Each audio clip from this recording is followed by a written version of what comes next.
Good morning all of you.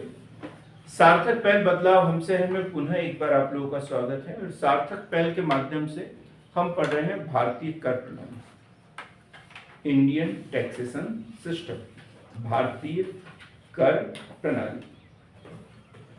अब कर प्रणाली,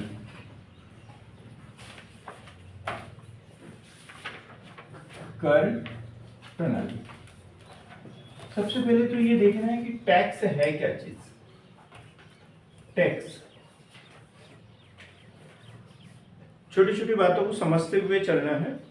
सिर्फ ये ना सोचे कि जो हमारा मूल टॉपिक है वही समझना है, उसके आसपास की सारी चीजें हमें पढ़ते चलना है ताकि मेंस में लिखने में काम आती है। तो सबसे पहली बात क्या पूछेंगे, टैक्स क्या चीज है। टैक्स, टैक्स क्या है? किसी की जो मतलब मासिक वेतन है उस पे जो टैक्स देते हैं। हाँ आप बताओ, टैक्स सर मतलब किसी चीज का जो ओरिजिनल रेट होता है उस पर कुछ परसेंट डाल देते हैं। उसके ऊपर कुछ परसेंट डाल देते हैं। सर सरकार द्वारा लिया जाने वाला जो सरकार द्वारा लिया जाने वाला अनिवार्य अंशदान, ठीक है। टैक्स क्या है? एक अनिवार्य अंशदान है जो सरकार द्वारा लिया जाता है। टैक्स हर कोई नहीं ले सकता। कौन लेता है? सरकार। कौन सी सरकार लेती है? हाँ जी, तीनों मतलब तीनों सरकारें लेती है। अब दिनेश कुमार बताएंगे तीनों सरकारें कौन सी है? पूंजी वाली है, हाँ मिशन हाँ, और समाजवादी। अच्छा, यूनियन, तीनों सरकारें कौन सी? इस लेवल पे तो नहीं जा सकते आप, घुटने के बल पे थोड़ी चलेंगे आपको पढ़ाने के लिए। तीन सरकारें, पूरा पॉलिटिकल साइंस पढ़ लिया और अभी तक नहीं आया तो आप लोगों को तो है ना इस बिल्डिंग से 4 बार ऊपर से नीचे पटकना चाहिए, एक बार में कुछ होगा नहीं। 3 प्रकार की सरकारें बताई मैंने, केंद्र सरकार, राज्य सरकार और स्थानीय सरकार। 3 प्रकार की सरकार है भारत में, केंद्र सरकार, राज्य सरकार और स्थानीय सरकार। तो तीनों प्रकार की सरकार को टैक्स वसूल करने का अधिकार है, लगाने का अधिकार है। केंद्र सरकार जो केंद्र सूची के विषय है उससे संबंधित टैक्स लगाएगी, या इसमें दिए हुए कुछ कर ऐसे हैं जो सिर्फ और सिर्फ केंद्र सरकार ही लगाती है। वित्तीय संबंध पढ़ते हैं हम, जैसे केंद्र और राज्य के संबंध, उसमें विधायी संबंध है, वित्तीय संबंध है। तो वित्तीय संबंध में स्पष्ट किया हुआ है कि कौन सा कर केंद्र सरकार लगाएगी, कौन सा कर राज्य सरकार लगाएगी और कौन सा कर जो है स्थानीय सरकार लगाएगी। स्थानीय सरकार में ग्राम पंचायतें, नगर पालिका, नगर निगम, जिला पंचायत, तो ये कौन से कर लगाती है, ये स्पष्ट है एकदम। तो कर क्या है? एक अनिवार्य अंशदान है। अनिवार्य क्यों बोला गया इसे? क्योंकि जिसके ऊपर टैक्स लगाया है उसे देना ही है, और नहीं देता है तो फिर दंड का भागी है, दंड दिया जाता है। क्या है टैक्स? क्या है? एक अनिवार्य अंशदान है जो जनता के सामान्य कल्याण के लिए जनता से वसूल किया जाता है। जनता के सामान्य कल्याण के लिए जनता से वसूल किया जाता है। अब सामान्य कल्याण कौन सा? जैसे बिजली की व्यवस्था करना, सड़क की व्यवस्था करना, सामान्य प्रशासन, ये सब कार्य सरकार करती है, तो उसके लिए वसूल भी तो करेगी। सरकार के पास इनकम का स्रोत क्या है? ये टैक्स प्रणाली, कर प्रणाली है। तो कर क्या है? सरकार की आय का एक महत्वपूर्ण स्रोत, ये भी लिख सकते हैं। कर क्या है? सरकार की आय का महत्वपूर्ण स्रोत है। सरकार की आय यदि पूछ लिया जाए तो 2 ही स्रोत होते हैं। सरकार की आय के 2 स्रोत हैं। कौन कौन से?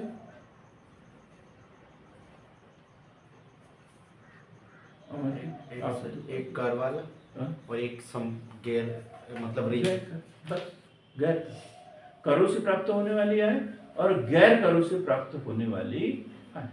सरकार की आय का मुख्य स्रोत कर है, और सरकार को 2 तरीके से आय प्राप्त होती है, करों से प्राप्त होने वाली आय और दूसरा गैर करों से प्राप्त होने वाली आय। तो करों से प्राप्त होने वाली आय में ये सब टैक्स प्रणाली जो आज हम पढ़ने वाले हैं, और गैर करों से प्राप्त होने वाली आय उसमें जो सरकार के प्राधिकरण है, विभिन्न LIC, GIC, ये वो, हॉस्पिटल, रेलवे, ये इन सब से शुल्क भी वसूल कर लेता है, शुल्क भी सरकार वसूल करती है। लेकिन अब यहाँ छोटा सा क्वेश्चन बनता है और ऐसे ही क्वेश्चन पूछ लिए जाते हैं। यहाँ तक समझ में आ रहा है? क्या क्या पढ़ा आपने? कर क्या है? तो कर एक अनिवार्य अंशदान है। किसके द्वारा लगाया जाता है? सरकार द्वारा लगाया जाता है। क्यों लगाया जाता है? जनता के सामान्य कल्याण के लिए जनता से ही वसूल किया जाता है। कर क्या है? सरकार की आय का मुख्य स्रोत है। करों, सरकार की आय के स्रोत कौन कौन से हैं? करों से प्राप्त होने वाली आय और गैर करों से प्राप्त होने वाली आय। यहाँ तक ठीक। अब करों से प्राप्त होने वाली आय में आज हम पूरा पढ़ेंगे। गैर करों से प्राप्त होने वाली आय में क्या बताया मैंने? एक तो बताया सरकारी प्राधिकरणों से प्राप्त आय, जैसे LIC है, रेलवे है, सरकार के विभिन्न प्राधिकरण मतलब सरकारी कंपनियां हैं, इन सब से प्राप्त होने वाली आय। एक बताया शुल्क। शुल्क सुना आपने? सुन लिया क्या अर्जुन को? शुल्क क्या होता है? शुल्क जैसे सर रेलवे में टिकट के लिए वसूल किया जाता है। हाँ, कर और शुल्क में क्या अंतर है आप बताएं कभी तो।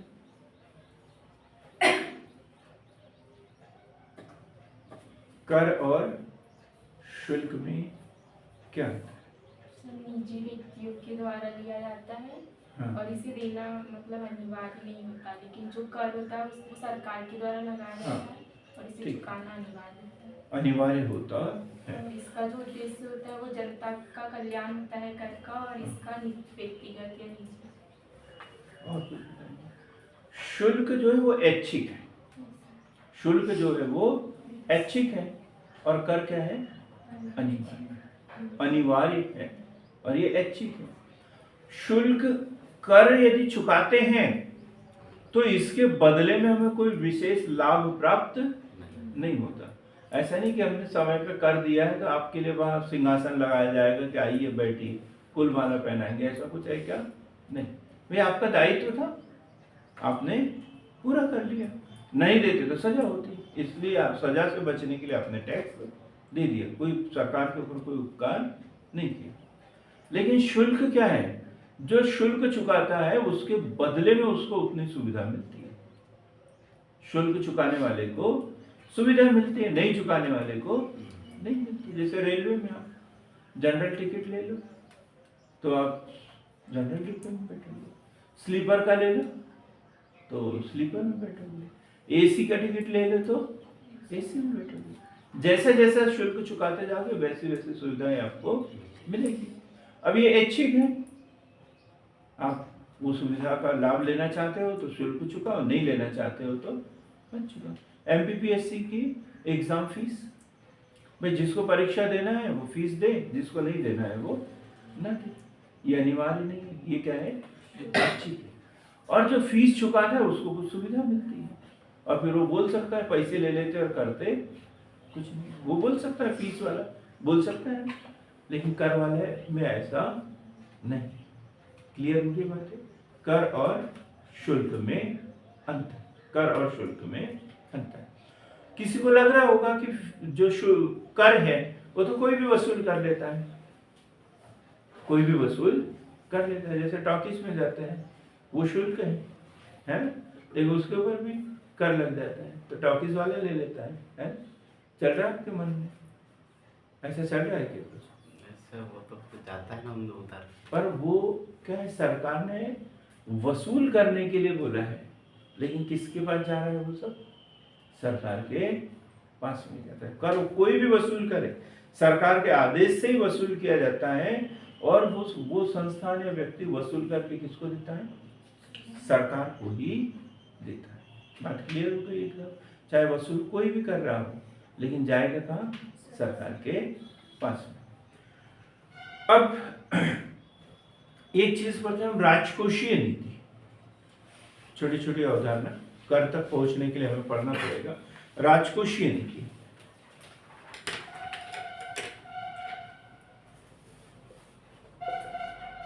राजकोषीय नीति, मॉनेटरी पॉलिसी, और दूसरा होता है नहीं, राजकोषीय नीति फिस्कल पॉलिसी और मौद्रिक नीति मॉनेटरी पॉलिसी। ये दोनों को समझना होता है। दोनों क्वेश्चन बड़े बड़े आते हैं, बड़े बड़े बाद में पढ़ेंगे, छोटी छोटी बातें भी समझ में आना चाहिए। फिस्कल पॉलिसी, राजकोषीय नीति क्या होता है अर्जुन? ये तो आएगा, सेकेंड ईयर में हो ना, तो है आपके सिलेबस में है ये, है ना? हाँ दिनेश कुमार, फिस्कल पॉलिसी।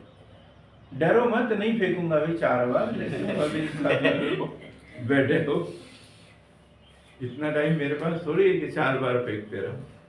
आय व्यय की नीति, आय व्यय की नीति पूरा ही बोल देते है ना, पूरा ही बोल देते। किसकी आय व्यय की नीति? सरकार, सरकार की आय व्यय व ऋण से संबंधित नीति को राजकोषीय नीति कहते हैं। सरकार की आय व्यय व ऋण से संबंधित नीति को राजकोषीय नीति कहते हैं। दूसरा नाम क्या है राजकोषीय नीति का? कोई बता सकता है? दूसरा नाम क्या है राजकोषीय नीति?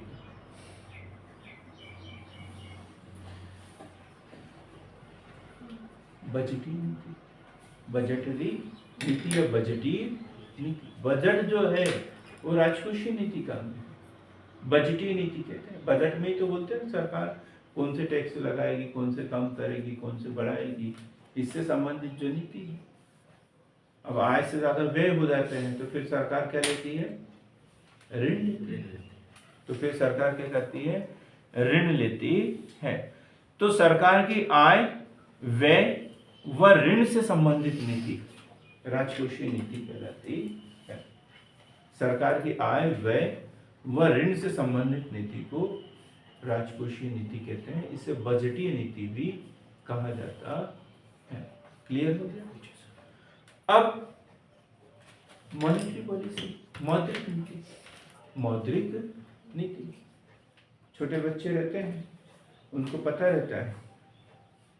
छोटे बच्चे मतलब उम्र के आधार पर नहीं, ज्ञान के आधार पर। कई लोग 70 साल के हो जाते फिर भी छोटे ही बच्चे रहते हैं वो, है ना?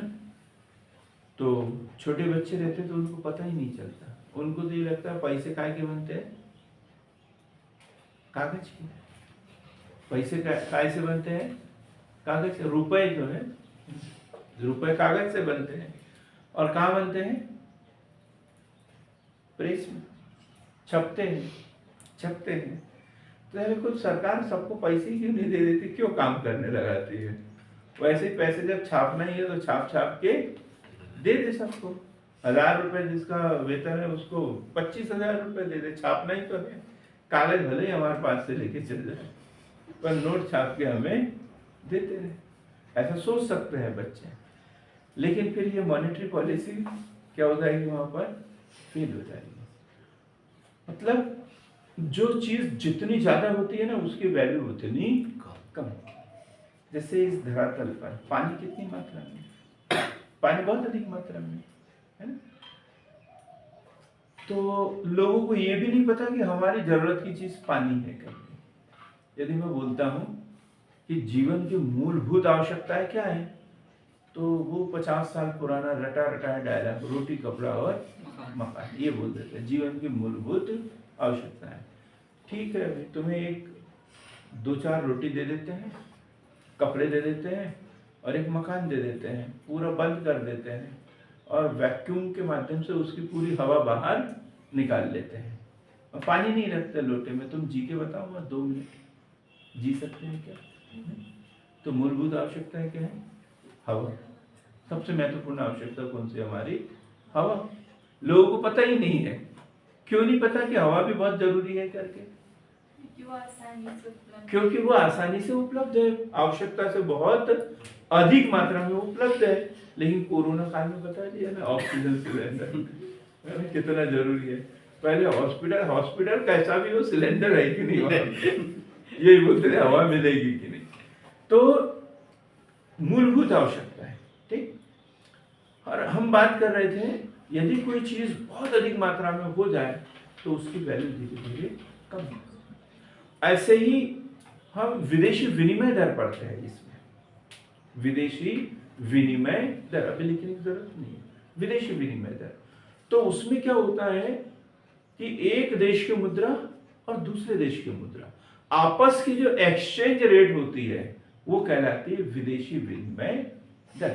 कि मेरे पास इंडियन रुपीज है, इंडियन करेंसी है, उसे अमेरिकन डॉलर में बदलना है, तो $1 लेने के लिए हमें कितने रुपए देना पड़ेगा, या अमेरिका के एक व्यक्ति को $1 प्राप्त करने के लिए कितने डॉलर देना पड़ेगा। ये कहलाती है विदेशी विनिमय दर, फॉरेन एक्सचेंज रेट, FCM।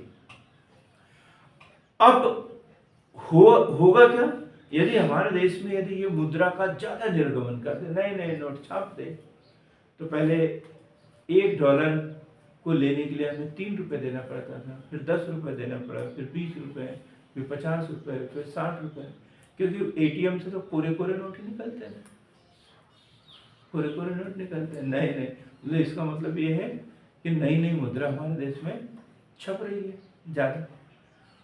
तो ज्यादा छपने के कारण विदेशों में उसकी वैल्यू क्या हो रही है, बढ़ रही है, कम हो रही है, लेकिन डॉलर से विदेशों में वैल्यू कम हो रही है, ठीक है।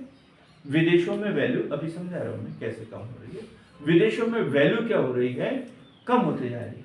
पहले $1 को प्राप्त करने के लिए हमें ₹2 देना पड़ रहा था, है, मतलब $1 बराबर आधा डॉलर हुआ ना। अब $10 देना पड़ा बाद में, तो मतलब $1 के बराबर कितने हो गए, ₹10 हो गए हमारे। तो उससे 1/10 हो गई कि नहीं, मतलब वैल्यू भारतीय रुपए की कम हो गई, डॉलर की बढ़ गई। अब लगभग ₹80 है, ₹80। तो $1 को प्राप्त करने के लिए हमें कितने रुपए देना पड़ रहा है, ₹80। तो भारतीय रुपए की वैल्यू क्या हो गई, कम हो गई, डॉलर के बदले में कम हो गई। तो अब यहां पर भी क्या होगा, ये तो विदेशी प्रभाव बता दिया। हमारे देश में भी यदि मुद्रा की मात्रा बढ़ जाए, करेंसी की मात्रा बढ़ जाए, तो पार्ले जी का बिस्किट का पैकेट पहले थोड़ा बड़ा आता था, 22 बिस्किट का आता था, और वो आता था ₹1.5 में। कितने में आता था, ₹1.5 में, ठीक। अब धीरे धीरे क्या हुआ, वो ₹5 हो गया, ₹5 हो गया, और बिस्किट जो है अब 11 हो गए, मतलब वो 22 बिस्किट का पैकेट कितने का हो गया, ₹10 का। और पहले ₹1 मान के चलते हैं, आज से 10 साल पहले ₹1 में आता था, अब वो ₹10 में आता है।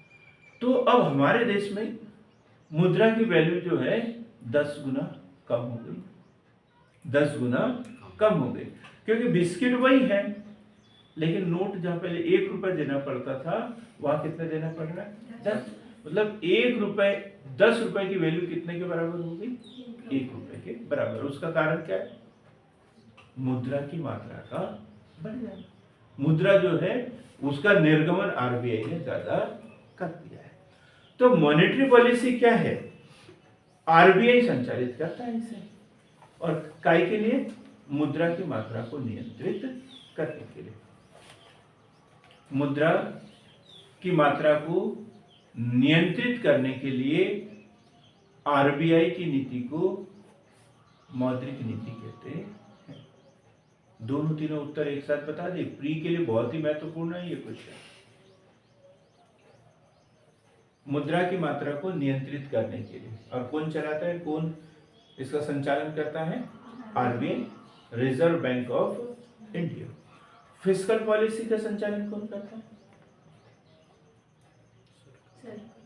जी, सरकार। बहुत ही शानदार, बहुत ही बढ़िया। मुझे ऐसा लग रहा था प्रिया बोलेगी सबसे पहले, सरकार। लिखा ही है ना, सरकार की आय व्यय व ऋण से संबंधित नीति। ये क्वेश्चन पूछा जाता है, क्वेश्चन कोई भी हो सकता है, ऑप्शन एक ही रहता है उसमें, एक में सरकार रहता है, एक में RBI, एक में भारतीय स्टेट बैंक, ऐसा बैंकों का नाम दे दिया जाता है। क्लियर दिनेश कुमार? नहीं आए सर। मौद्रिक नीति क्या? मुद्रा की मात्रा को नियंत्रित करने के लिए आरबीआई द्वारा चलाई गई। अब वो विभिन्न नीतियां, उसमें एसएलआर, सीआरआर सब पढ़ेंगे, वो मौद्रिक नीति जब पढ़ेंगे तब। अभी हमें कर तक पहुंचना है कि कर कैसे लगाया जाता है, क्या होता है, तो इसलिए हम यहाँ पर पढ़ेंगे। कर प्रणाली कैसे हो? कर प्रणाली कैसे हो? बड़े अच्छे क्वेश्चन है इसमें। कर प्रणाली कैसी हो? कैसे होना चाहिए कर प्रणाली? कर प्रणाली कैसी होना चाहिए, कोई बताए? सर ऐसी हो जिस पे लगाया जाए वो चुकाने में भी समर्थ हो। सरल होनी वो ओपन करना। चाहिए भाई। अधिकतम सामाजिक लाभ का सिद्धांत देखना, वो नाम है डाल्टन, नहीं फिर से देखो, डाल्टन का ही है, फिर से देख लो। देखो कर प्रणाली कैसी हो, कर प्रणाली कैसी हो, तो और कौटिल्य ने बोला है, कौटिल्य कल पढ़ा ना अपन, प्राचीन भारतीय अर्थशास्त्री, इन्होंने बोला है कि कर प्रणाली वो मधुमक्खी के सामाजिक लाभ का छत्ते की तरह होना चाहिए, मधुमक्खी के छत्ते की तरह होना चाहिए। मधुमक्खी क्या करती है? फूलों से रस चूसते रहती है और उस मधुमक्खी के छत्ते में एकत्रित करते रहती है। तो रस चूसने से फूल क्या खराब हो जाता है क्या? नहीं, फूल को कोई नुकसान नहीं होता। तो कर प्रणाली ऐसी होना चाहिए कि जिससे कर वसूल कर रहे हैं उसको कोई तकलीफ नहीं होना चाहिए। और यदि हम जिस व्यक्ति से कर वसूल कर रहे हैं उसको ज्यादा कष्ट होने लग जाए, मतलब आपकी कर प्रणाली कैसी है? कर प्रणाली कैसी है? कैसे होना चाहिए? उस मधुमक्खी के छत्ते की तरह होना चाहिए कि वो मधुमक्खी फूल से रस चूसती है लेकिन उसे कोई तकलीफ नहीं होने देती। इसी प्रकार कॉलबर्ट बोलते हैं, कॉलबर्ट, कॉलबर्ट, इनका भी एक बड़ा अच्छा कथन है कर प्रणाली के समान। बतख को इस प्रकार से नोचो कि जितना संभव हो वह कम से कम चिल्लाए। बतख उसके पंख निकालते हैं लोग बात, तो उसको ऐसा नोचो कि वो कम से कम चिल्लाए। मतलब जो टैक्स दे रहा है उसको कोई तकलीफ नहीं होना चाहिए। तकलीफ होगी तो वो टैक्स देना बंद कर देगा, फिर कर चोरी करेगा, और कर चोरी करेगा तो हमारी आय कम हो जाएगी। अब डॉक्टर डाल्टन का एक सिद्धांत है अधिकतम सामाजिक लाभ का सिद्धांत, ये क्वेश्चन भी बनता है, अधिकतम सामाजिक लाभ का सिद्धांत। अधिकतम सामाजिक लाभ का सिद्धांत बड़ा क्वेश्चन है ये, कर प्रणाली से संबंधित। किसने दिया है? Doctor Dalton. सुई लगाने वाले डॉक्टर नहीं है, पीएचडी विशेषज्ञ जिसे बोलते हैं वो वाले डॉक्टर डाल्टन। अब देखो जब कर लगाया जाता है, कर की एक खासियत क्या होती है, ये कर देने वाले, कर जिसके ऊपर लगाया जाता है ना, जिससे कर वसूल किया जाता है उसके ऊपर खर्च नहीं किया जाता। खासियत यही है। कर देने वाला वर्ग अलग है और कर जब एकत्रित हो जाता है तो उससे जो आय प्राप्त होती है, वो जो खर्च किया जाता है उससे लाभान्वित होने वाला वर्ग अलग है ना। कर देने वाले के पास में तो जरूरत ही नहीं है। अब जैसे अधिकतम आय वाले जैसे अंबानी, टाटा, ये इन लोगों से टैक्स वसूल करते हैं, वो तो सभी लोग देते हैं, लेकिन प्रत्यक्ष करों की बात करें बाद में समझ में आएगा ये। तो कर देने वाला जो वर्ग है वो अलग है, और करों से जो आय प्राप्त होती है उससे उसको खर्च करने से जो लाभान्वित होने वाला वर्ग है वो अलग है। जैसे एपीएल बीपीएल को समझे, है ना, तो एपीएल में कर देने वाले हैं और बीपीएल में क्या है, उससे लाभ प्राप्त करने वाले लोग हैं। तो जो कर देने वाला है लाभ प्राप्त करने वाले, लाभ प्राप्त करने वाले, इसको आप अच्छे समझ लो। तुम तो समझोगे नहीं। तो ये जो कर देने वाला जो वर्ग होता है, इसको क्या करना पड़ता है? त्याग। इसको क्या करना पड़ता है? त्याग। और इसको क्या मिल रहा है? लाभ। अब इनसे ले रहे हैं और इनको देते जा रहे हैं। सरकार यही तो कर रही है, लाडली बहना और ये ढेर सारी योजना, इधर से ले रहे हैं और इनको देते जा रहे हैं। तो ये तो रोएंगे, चिल्लाएंगे। इनको त्याग करना पड़ रहा है।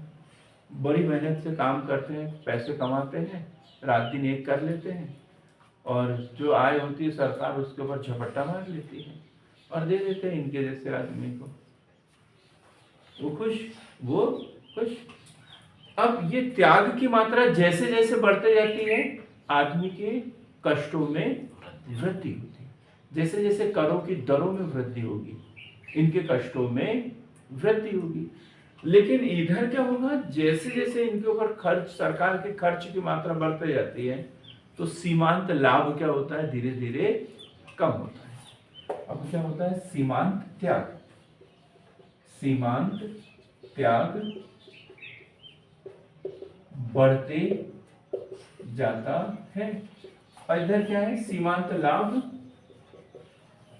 सीमांत लाभ घटते जाता है। सीमांत लाभ घटते जाता है।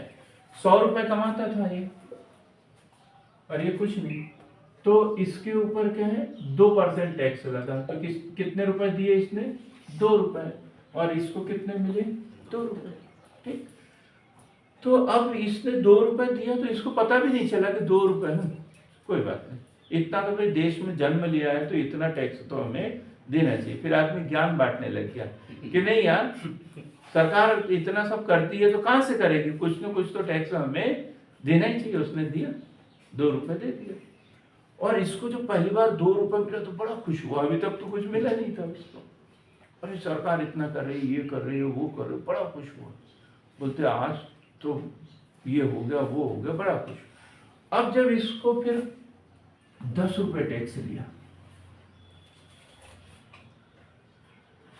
तो उसको थोड़ा सोचना पड़ेगा। इतना दिन भर मैंने काम किया और मेरे से 10 रुपए ले लिया।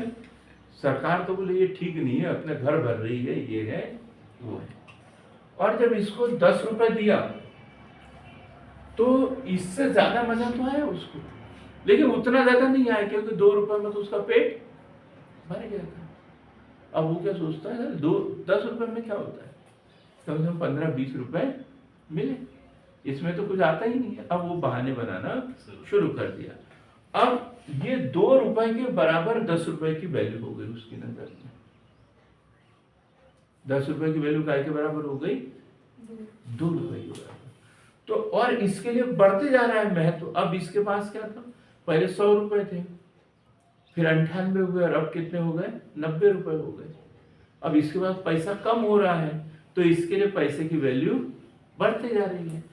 और इसके पास पैसा बढ़ रहा है, तो उसकी वैल्यू अब धीरे धीरे कम होगी, क्योंकि प्राकृतिक नियम मैंने बताया ना, हवा के ऊपर, पानी के ऊपर, तो वैसे तो अब इसके लिए सीमांत लाभ जो है धीरे धीरे घट रहा है।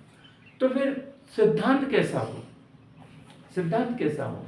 तो अधिकतम सामाजिक लाभ का सिद्धांत ऐसा हो जिसमें सीमांत त्याग सीमांत लाभ के बराबर। ये जितना त्याग कर रहा है उतना ही उसे लाभ होना चाहिए, नहीं तो इसका त्याग बढ़ते जा रहा है और उसका लाभ घटते जा रहा है, तो हमारी कर प्रणाली क्या हो जाएगी? फेल हो जाएगी, फेल हो जाएगी। क्लियर होगी ना बात?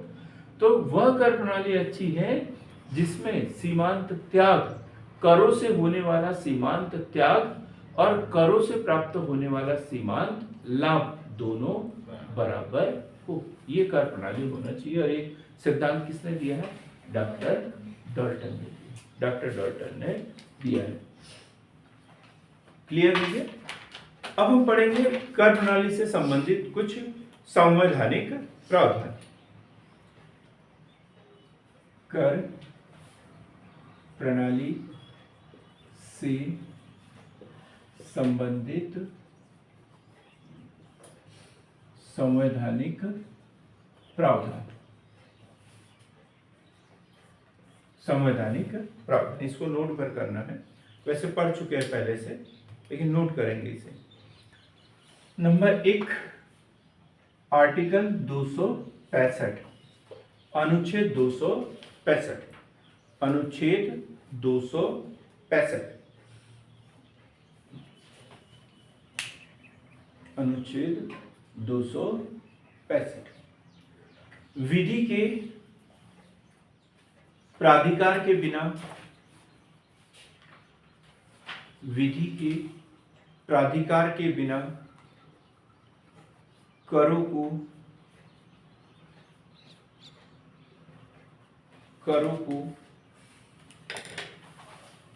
या करों का अधिरोपण न किया जाए, करों का अधिरोपण न किया जाए, न किया जाए। ये तो सबको क्लियर है ना? भाई जीएसटी भी लाए सरकार ने, संविधान में संशोधन करना पड़ा, है ना? तो जब तक कानूनी अधिकार न हो तब तक कोई टैक्स वसूल नहीं कर सकता। आर्टिकल 265, विधि के प्राधिकार के बिना करों का अधिरोपण न किया जाए। न केंद्र सरकार करेगी, न राज्य सरकार करेगी, न ही स्थानीय सरकार करेगी। क्लियर हो गया? 266, 266 ये सबको पता होगा, हेमलता को भी पता होगा। तुम्हारी तबीयत खराब है क्या? नहीं। तो फिर ऐसे लग रहा है जैसे 6 महीने से बीमार हो। हाँ बोलिए। 266 क्या काय संबंधित, काय से संबंधित? फिर से बोलो। मुझे बड़ा अच्छा लगता है जब ऐसे कोई उठपटांग बोल देता है ना, बड़ा अच्छा लगता है। हाँ विजय जी आप बताएंगे, बहुत बार बताया मैंने। 266 मुझे पता था ऐसे ही कोई बदबूदार क्वेश्चन जवाब दोगे आप।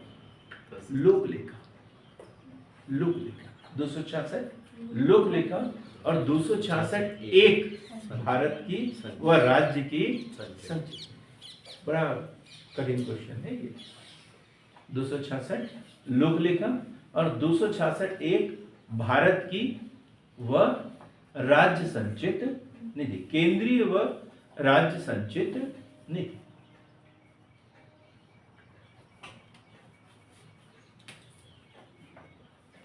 दो 266 और 266 वही। तीसरे नंबर पे देखते हैं 268, ये सबको पता है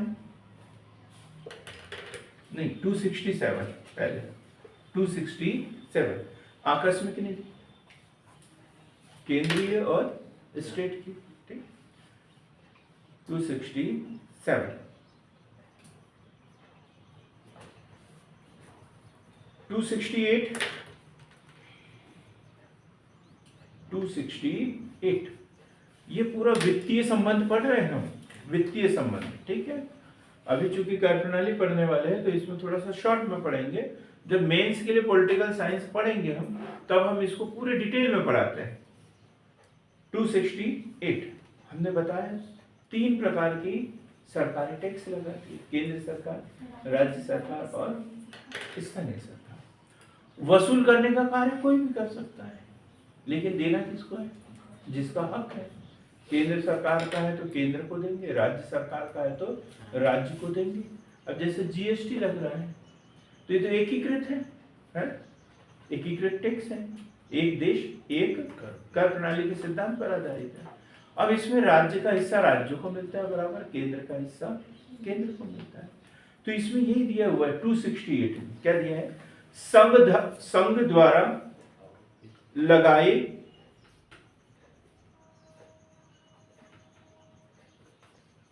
जाने वाले कर, किंतु राज्य द्वारा वसूले जाते हैं, राज्य द्वारा वसूले जाते हैं। क्लियर हो गया एकदम? केंद्र सरकार लगाती है लेकिन वसूल कौन करता है? राज्य सरकार, और दे देती है केंद्र सरकार को। ये भी तुम्हारा खर्चा। अब 269 आर्टिकल 269 संघ द्वारा उद्ग्रहित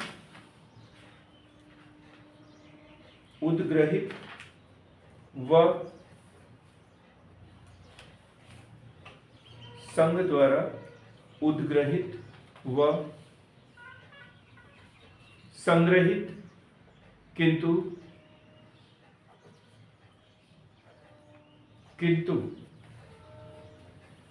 राज्य को सौंपे जाने वाले कर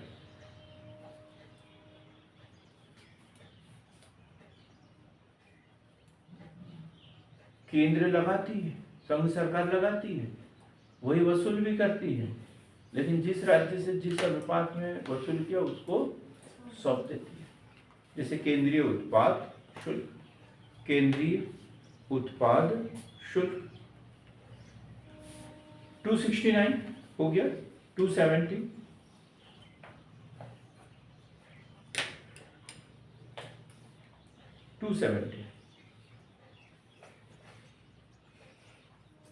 268 में क्या होता है? संघ द्वारा लगाए जाते हैं, राज्य द्वारा वसूल किए जाते हैं और संघ को दे दिए जाते हैं। ठीक। 269 संघ द्वारा उद्ग्रहित भी किए जाते हैं, संग्रहित भी किए जाते हैं, लेकिन राज्यों को उस अनुपात में दे दिए जाते हैं। अभी बंटवारा हुआ क्या? नहीं, अभी बंटवारा नहीं। 270 केंद्र द्वारा उद्ग्रहित जिनका संघ व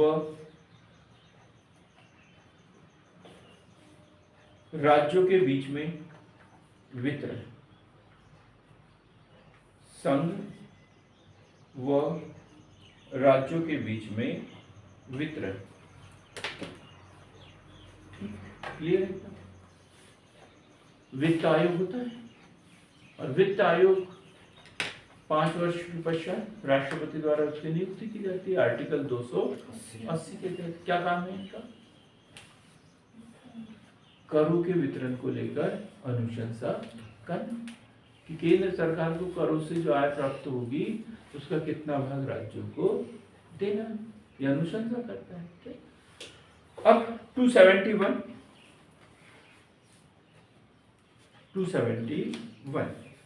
कुछ शुल्कों व करों के लिए अधिभार व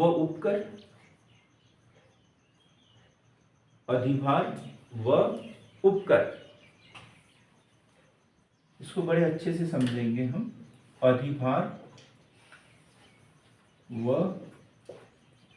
उपकर, ठीक है, अधिभार व उपकर।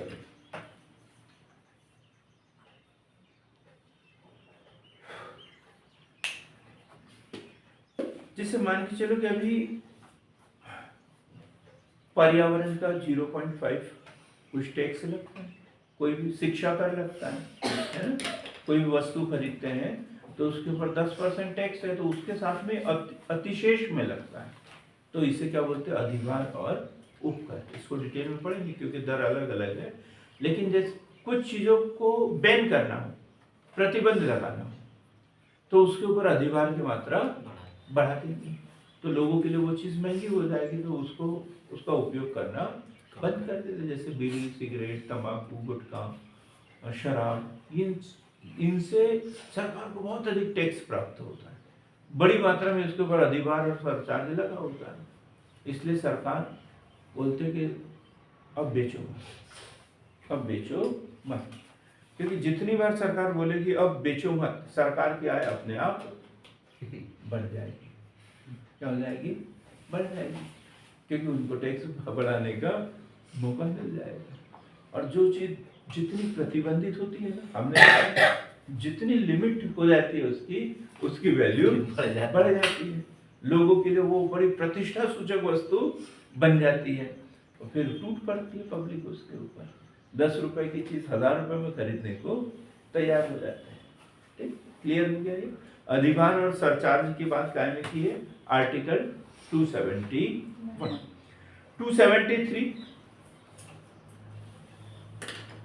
273 हुआ क्या था 1947, 15 अगस्त 1947 भारत का विभाजन। सबको पता होगा, आपको भी पता है भारत का विभाजन 15 अगस्त 1947। जो पूर्वी पाकिस्तान जिसे कहते थे, जो वर्तमान में बांग्लादेश के, ये बहुत बड़ा जूट उत्पादक क्षेत्र था। जूट का बहुत अधिक उत्पादन हुगली नदी और उसके आसपास के क्षेत्र में जूट का बहुत अधिक उत्पादन होता था। लेकिन वहां का जो बड़ा शहर था ढाका, वो रेशम का केंद्र था। वहां कारखाने बढ़ गए, रेशम का केंद्र ढाका बन गया और जूट उत्पादन के लिए केंद्र कौन सा बन गया? कलकत्ता। पूरे कारखाने जो है वो कलकत्ता के आसपास, शहरी क्षेत्र में कारखाने होते हैं कलकत्ता के आसपास। अब जब देश का विभाजन हो गया तो मशीनरी हमारे पास में रह गई और जूट उत्पादक क्षेत्र कहाँ चला गया? पूर्वी पाकिस्तान में। तो अब यहाँ के कितने सारे मजदूर बेरोजगार हो जाएंगे, वो बड़ी दिक्कतें हो गई। तो सरकार ने सोचा कि भाई जूट उत्पादन करने वाले को कुछ प्रोत्साहन दिया जाए। सरकार जो प्रोत्साहन देती है उसे क्या बोलते हैं? अनुदान। उसे क्या बोलते हैं? अनुदान।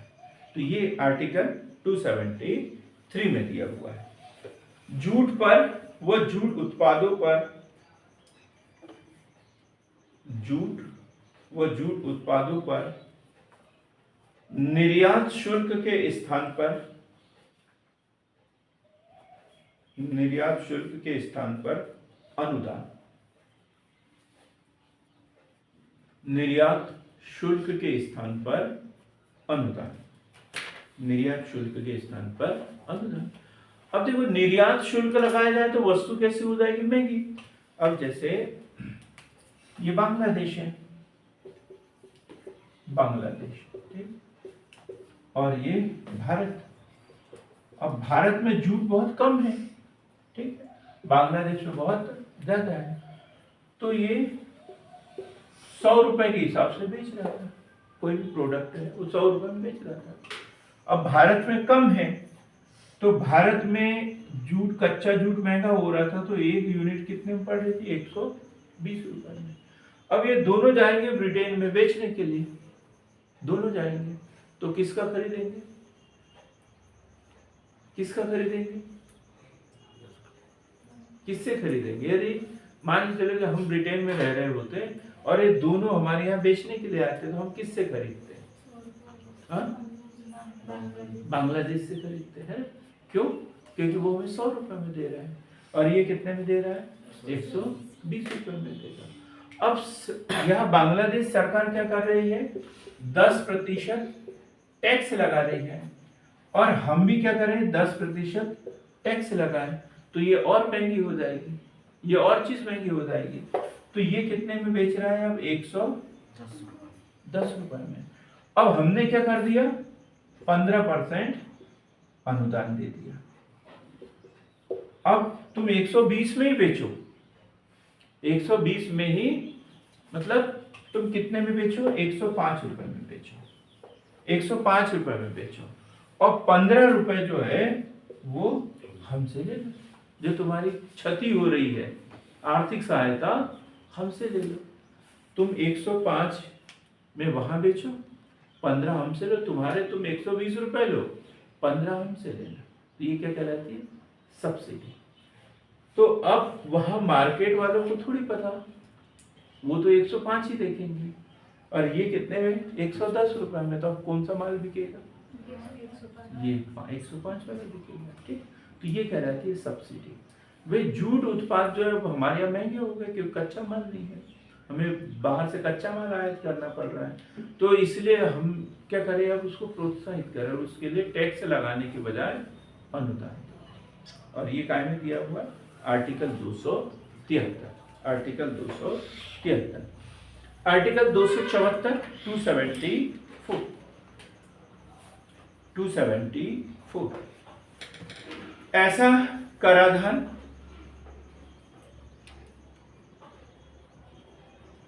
जिस पर राज्य हितबद्ध हो, राज्य हितबद्ध हो, हितबद्ध हो। राष्ट्रपति की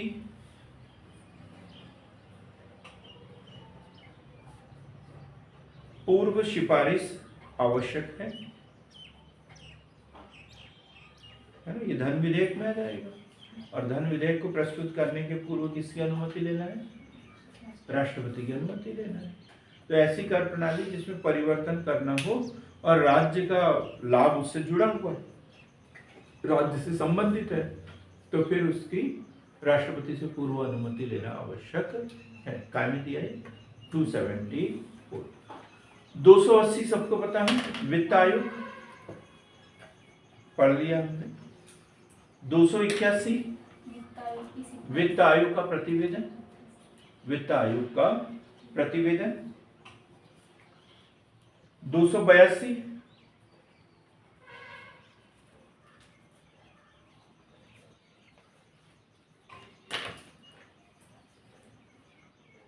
282 संघ या राज्य द्वारा, संघ या राज्य द्वारा अपने राजस्व से, अपने राजस्व से व्यय किया जाने वाला धन, उतना महत्वपूर्ण नहीं है ये। अपने राजस्व से व्यय किया जाने वाला धन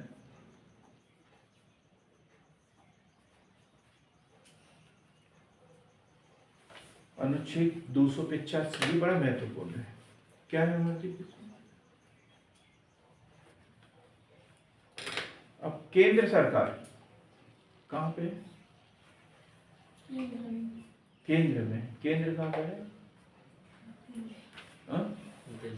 दिल्ली में है। नहीं, संसद संसद में है। तो वो उतना से बिंदु पे है क्या? तो केंद्र पूरा भारत है, पूरे भारत पर सरकार है ना ये। ऐसे थोड़ी दिल्ली, दिल्ली तो दिल्ली पे शासन करने वाली पूरे भारत पर है। तो केंद्र सरकार की संपत्ति पूरे भारत में है, तो क्या राज्य सरकार इससे टैक्स लेगी? ये प्रावधान दिया है ना। तो भाई केंद्र बोलते हैं अपन, तो केंद्र मतलब ऐसा नहीं कि सिर्फ दिल्ली को ही समझे हम, ना। केंद्र सरकार मतलब पूरे भारत की सरकार। लिखेंगे संघ की संपत्ति को 285 लिख रहे हैं, है ना। संघ की संपत्ति को राज्य कराधान से छूट, राज्य कराधान से छूट। केंद्र सरकार की संपत्ति है किसी स्टेट में, तो उससे छूट दी गई है, फिर राज्य सरकार उससे टैक्स वसूल नहीं। क्लियर एकदम? 285। 289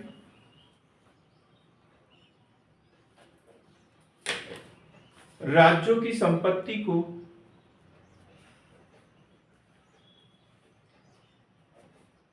संघ के कराधान से छूट,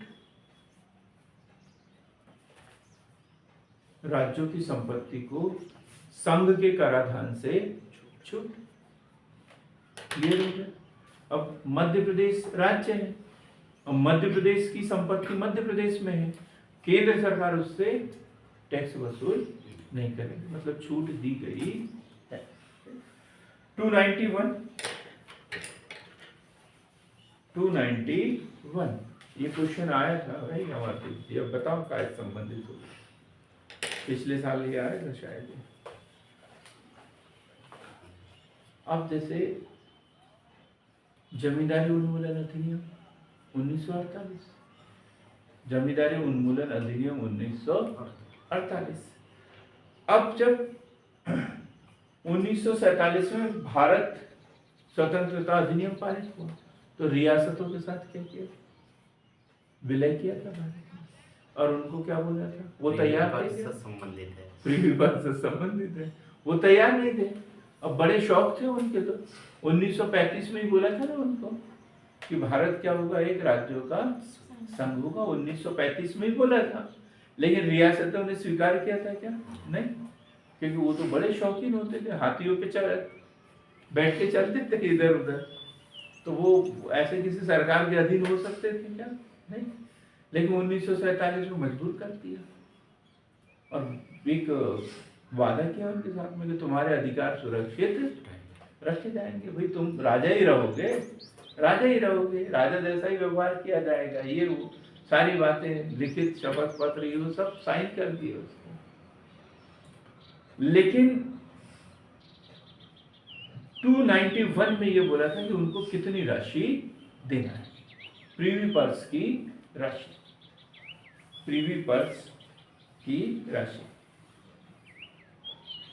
प्रीवी पर्सों की राशि। अब ये लोग मानते जा रहे हैं। कुछ 1970 में संसद में रखा बिल, तो भाई ये तो अब पेंशन वाले हो गए। अब जो महाराज थे वो तो चले गए, अब तो कोई बचा ही नहीं है। अब कौन बचे हैं? उनके परिवार के लोग, पेंशन भोगी बचे हैं। हमने समझौता तो उनके साथ किया था, खत्म। तो 1971 में इंदिरा गांधी द्वारा इसको समाप्त कर दिया गया। यही क्वेश्चन गलत है ना? कब समाप्त किया गया? और गलत हुआ था, सही हुआ? मेरा सही हुआ, आपका सही हुआ था, बाकी सबका गलत हुआ था। लेकिन जबकि नोट्स में से डायरेक्ट क्वेश्चन उठाया चाहिए, पर अंदाजे से ही किया था शायद आपने। नहीं सर यार, याद था? क्या बात है।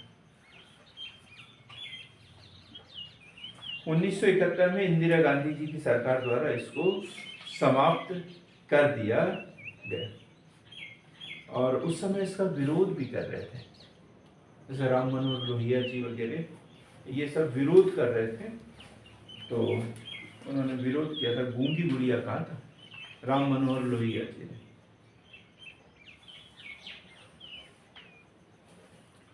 टू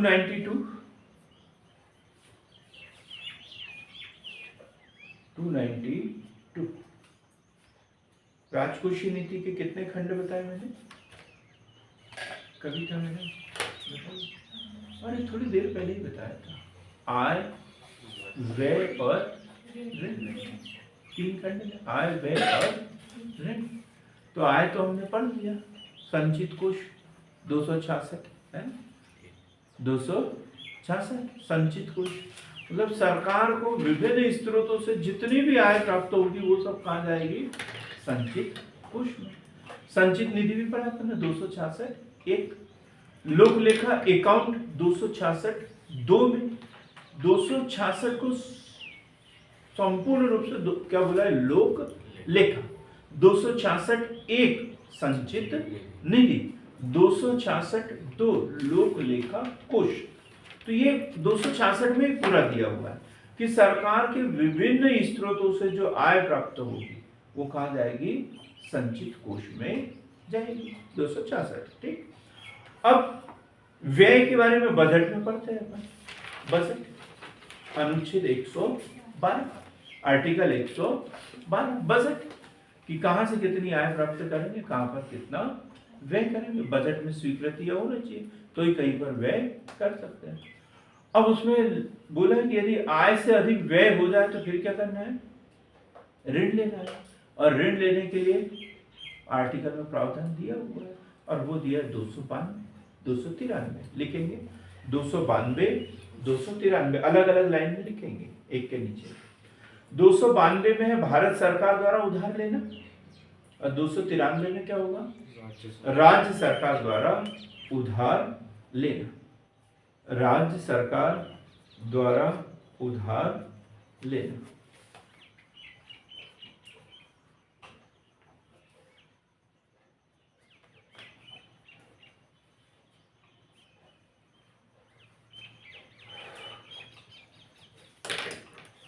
केंद्र राज्य वित्तीय संबंध कहां से कहां तक है? भाग 12 आर्टिकल 268 से 300 तक। ये सब उसी में पढ़ लेते थे। 268 से 300 केंद्र राज्य वित्तीय संबंध भाग 12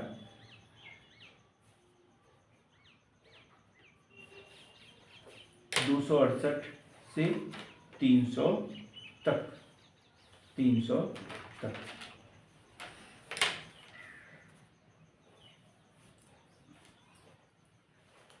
5 से 10 मिनट और पढ़ेंगे हम।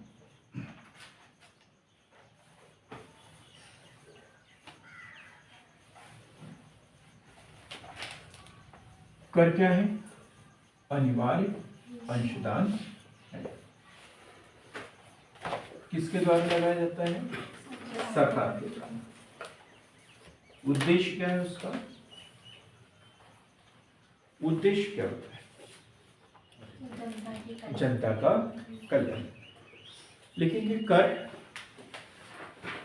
करारोपण के उद्देश्य, करारोपण के उद्देश्य सब पता है, फिर भी हम लिखेंगे करारोपण के उद्देश्य। सरकार की आय, सबसे पहला उद्देश्य सरकार की आय। सरकार की आय का मुख्य स्रोत क्या है? करारोपण। दूसरा, आर्थिक विषमताओं में कमी करना। आर्थिक विषमताओं में कमी करना। आर्थिक विषमताओं में कमी करना। अब आर्थिक विषमताएं, अब देखा ना हमने 2 वर्ग बनाए थे ना यहाँ पे। एक वर्ग जिनकी, अब ये समाज का वर्ग ऐसा होता है, ये इस तरीके से, ये ठीक है। तो सरकार जो है ये इनके ऊपर टैक्स लगा देती है, इनके ऊपर टैक्स लगा देती है और इसको छोटा कर देती है, और ये भर के कहाँ डाल देती है? या डाल देती है। तो ये क्या हो गया? हुआ ना बराबर कुछ लेवल करना। अधिक आय वालों पर टैक्स लगाती है और उनसे जो आय प्राप्त होती है वो जिनकी आय बहुत कम थी उनके ऊपर खर्च करके उनका लेवल बढ़ाती है। तो इस प्रकार क्या हो रहा है? आर्थिक विषमताओं में कम। दूसरा उद्देश्य क्या है?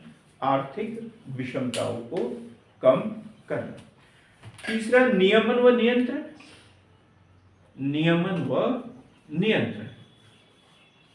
नियमन व नियंत्रण। अभी थोड़ी देर पहले एग्जांपल दिया था मैंने, जैसे तंबाकू माना कि स्वास्थ्य के लिए हानिकारक है, हम सबको बताते हैं, सबको बताते हैं स्वास्थ्य के लिए हानिकारक है, लेकिन पब्लिक मानती नहीं है उसको, मानती नहीं। उदाहरण देते हैं, मैंने एक गुटखा खाने वाले से बोला, गुटखा मत खाओ, मुंह का कैंसर होता है। तो बोले मेरे दादा भी खाते थे, उनको कैंसर नहीं है। मेरे पिताजी भी खाते हैं, 80 साल के हो गए, उनको कैंसर नहीं है। मैंने बोला अच्छी बात, अब क्या बोल सकते हैं, ठीक। लेकिन जब सरकार इसके ऊपर टैक्स बढ़ा देती है ना, तो फिर चुपके से खाते हैं लोग बात, चुपके से खाते हैं। क्यों? कोई मांग न ले कोई मांग न ले, और महंगी हो गई, महंगी हो गई तंबाकू, कोई मांग न ले, इसलिए चुपके से खा लेते हैं।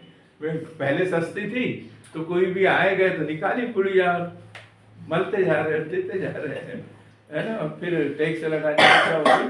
महंगी।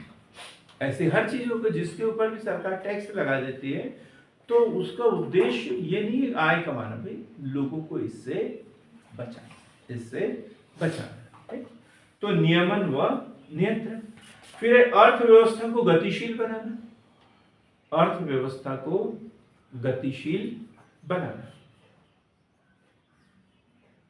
अर्थव्यवस्था को गतिशील बनाना। फिर सरकार टैक्स प्रणाली के माध्यम से ही तो ये तय करती है कि कौन सी वस्तु है। अब जैसे शक्कर है, शक्कर जैसे बीच बीच में विदेशों में बहुत निर्यात होने लग गई थी, तो उससे क्या होगा? हमारे यहाँ शक्कर की कीमत बढ़ गई थी। मैं 10 साल से देख रहा हूँ इसी रेट पे चल रही है, जो अभी चल रही है ना, इसके आसपास ही चल रही है।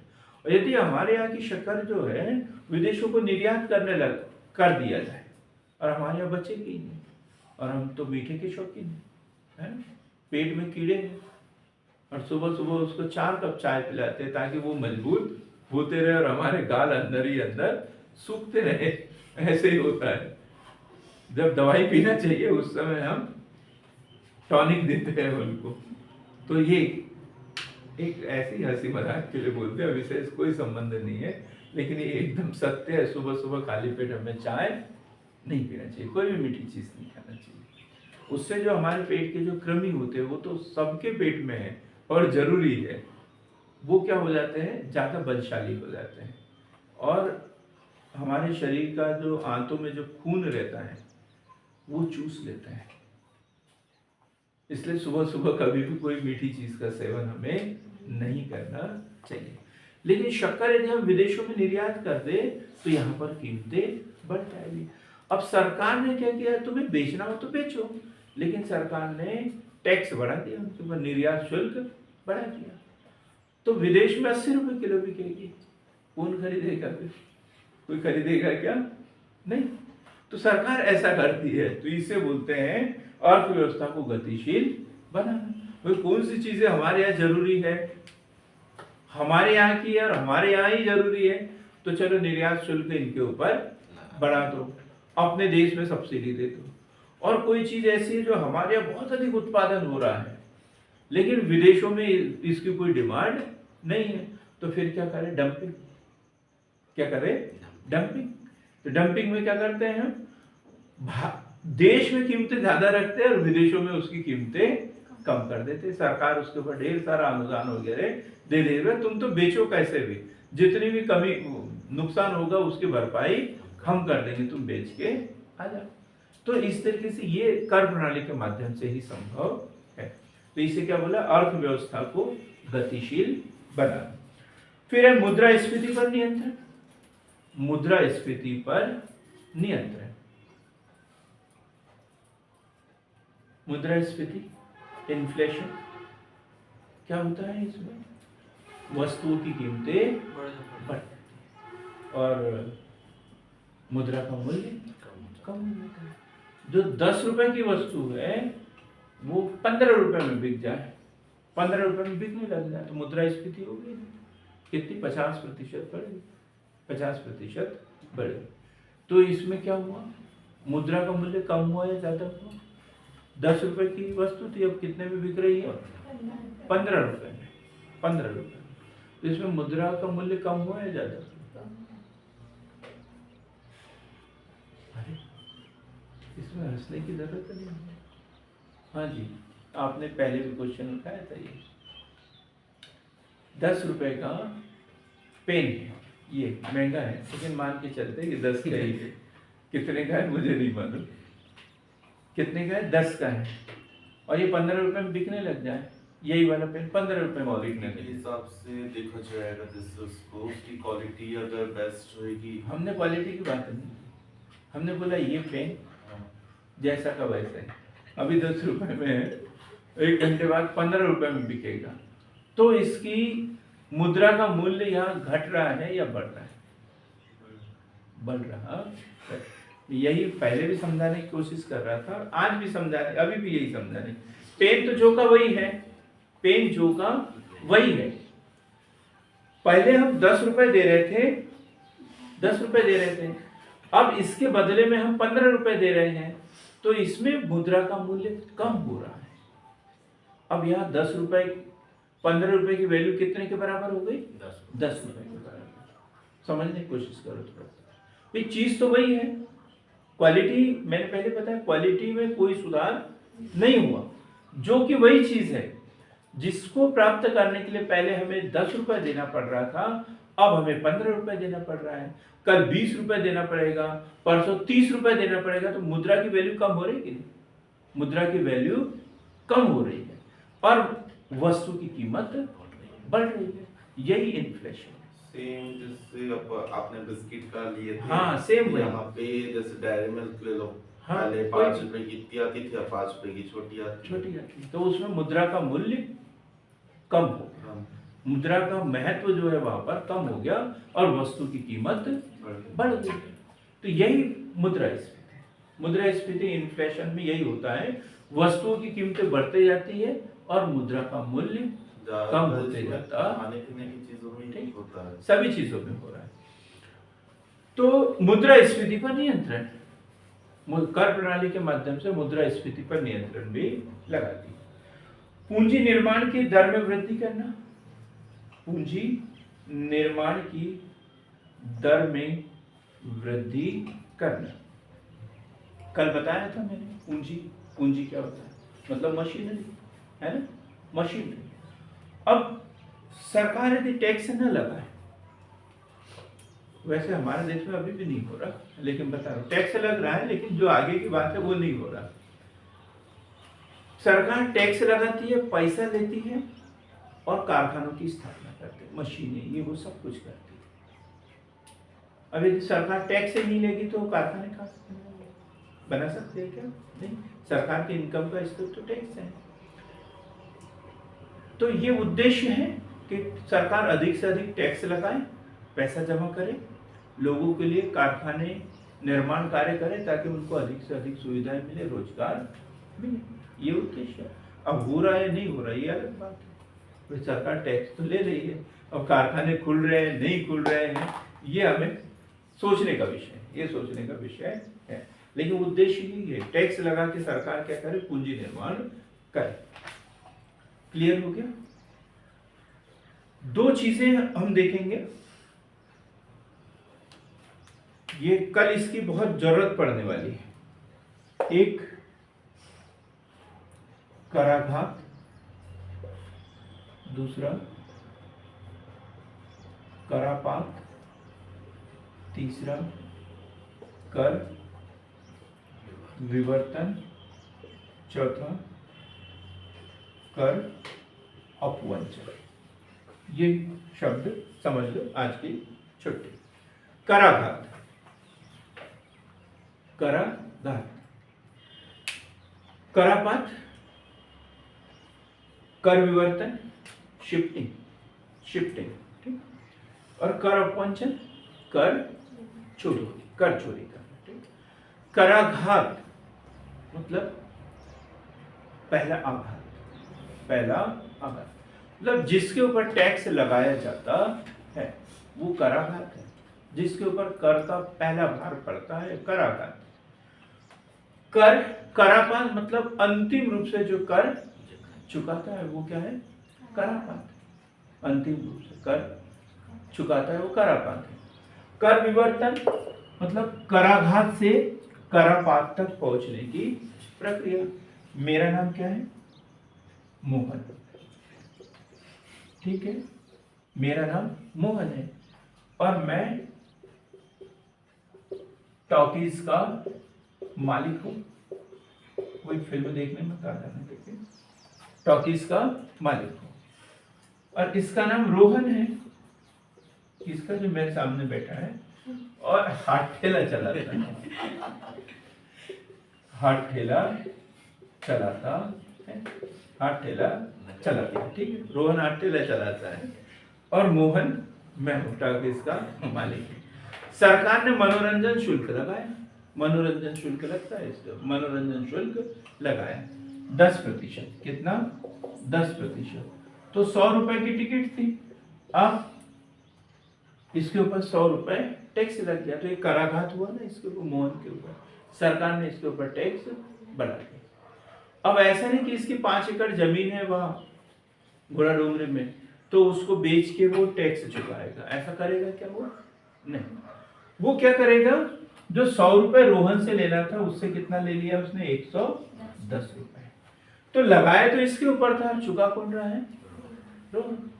तो ये यहाँ हुआ कराघात, ये हुआ करापात, और यहां से यहां तक पहुंचने की जो प्रोसेस हुई, कर जो शिफ्टिंग हुआ है वो क्या कहलाता है, कर विवर्तन। क्लियर हो गया? कराघात, करापात, कर विवर्तन। लेकिन कुछ बहुत समझदार होते हैं, बहुत ही समझदार होते हैं, वो क्या चोरी कर लेते हैं, बताते ही नहीं कितनी टिकट बची बिकी है, बोलते हमारी टॉकीज बंद है, चल रही है, सब कुछ चल रही है, लोगों से वसूल भी कर रहे हैं और सरकार को बता ही नहीं रहे हैं, तो वो क्या कहलाता है, कर अपवंचन, कर चोरी कर लेना। मतलब जिस कर के दायरे में है, आय को सरकार से छुपा लेना और किसी भी तरीके से टैक्स बचा लेना। जैसे लोहा खरीदने के लिए जाते हैं तो बोलते हैं कच्चा बिल चाहिए या पक्का। ये कच्चा पक्का क्या है, हमें तो लोहा चाहिए, हमें तो लोहा चाहिए, तो बस बोलते फिर इतने रुपए लगेगा, और बिल चाहिए होगा तो इतने रुपए लगेगा, क्योंकि फिर टैक्स से जोड़ देते हैं उसमें। जैसे हम लोग गए थे ना कहाँ, एक दुकान पे, बोले कैश, दुकान का नाम कैश पैसे दोगे, रुपए दोगे या फोन पे करोगे? मैंने बोला फोन पे करूंगा। तो फिर बोले इतने रुपए लगेंगे और कैश दोगे तो इतने। बोले, मैंने बोला ऐसा क्यों? बोले टैक्स लगेगा। है ना, ये दिक्कत हो जाती है। तो ये सब काय के अंतर्गत आएगा? पूरी प्रक्रिया है जो उदाहरण दी मैंने, कर अपवंचन, कर चोरी के अंतर्गत आएंगे। कर टैक्स से संबंधित महत्वपूर्ण टॉपिक, प्रत्यक्ष कर कौन से है, अप्रत्यक्ष कर कौन से है, डायरेक्ट और इनडायरेक्ट टैक्स कौन से हैं, तो वो इसी आधार पर अंतर करते हैं। इसलिए हमें ये पता होना चाहिए। कल बार बार पूछूंगा मैं, कोई चुपचाप मत रहना, ठीक है? क्या बताया मैंने? कराधान, जिसका कर का पहला भार जिसके ऊपर पड़ता है। करापात, अंतिम रूप से कर जो चुकाता है। कर विवर्तन, कराघात से करापात तक पहुंचने की प्रोसेस। कर अपवंचन मतलब सरकार से आय छुपाकर कर चोरी करना। ठीक है, आज के लिए इतना ही। मिलते हैं कल ऐसी बेहतर क्लास के साथ। बहुत बहुत धन्यवाद।